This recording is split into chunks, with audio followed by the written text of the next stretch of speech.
Nama Batin Mangunang sebagai pejuang di Tanah Lampung nampaknya belum sefamiliar Raden Intan II. Tokoh yang berjuang melawan Belanda ini melakukan peperangan dengan basis perjuangan di Kota Agung, sebuah wilayah di sekitar Teluk Semaka, Kabupaten Tagamus saat ini. Perlakuan semena-mena yang dilakukan oleh Belanda kemudian mengobarkan semangat juang dari Batin Mangunang beserta rakyat di Kota Agung. Pernah suatu kali, Batin Mangunang dijatuhkan ultimatum agar menghadap Belanda. Batin Mangunang yang memendam kebencian terhadap Belanda tidak mengindahkan ultimatum tersebut. Menerima penolakan yang dilakukan oleh Batin Mangunang, Belanda menyiapkan diri untuk melakukan pembalasan terhadap Batin Mangunang. Setelah penolakan tersebut, Batin Mangunang kemudian memperkuat pasukannya.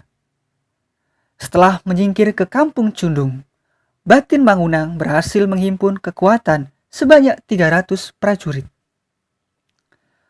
Bersama pasukannya, ia pun membangun benteng-benteng di sekitar Gunung Tanggamus dan juga pesisir Waigelang hingga Wainipah.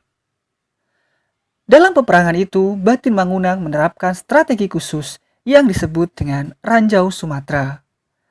Strategi ini diterapkan dengan membuat lubang yang kemudian lubang itu diletakkan bambu-bambu runcing sebagai jebakan kepada tentara Belanda.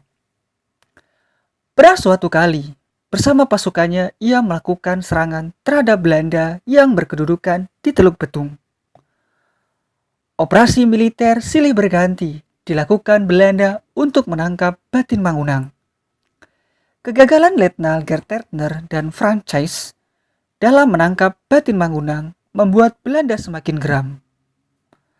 Alhasil, di bulan Agustus tahun 1831, Belanda kembali mengirimkan pasukan yang dipimpin oleh Kapten Hopman dan Letnan II Kobol. Belanda terus mengejar Batin Mangunang. Sekitar bulan September tahun 1832, pertahanan Batin Mangunang di teratas Tombay, sebelah tenggara Gunung Tanggamus diserbu Belanda. Pasukan Belanda yang dipimpin oleh Letnan II Kobol berhasil mendesak pertahanan pejuang Lampung itu. Teratas Tombay digempur habis-habisan. Dalam serangan ini, Belanda yang di atas angin berhasil mendesak pasukan Batin Mangunang. Belanda pun berhasil mengambil alih jalannya pertempuran. Namun, Batin Mangunang tidak berhasil ditangkap. Ia berhasil melarikan diri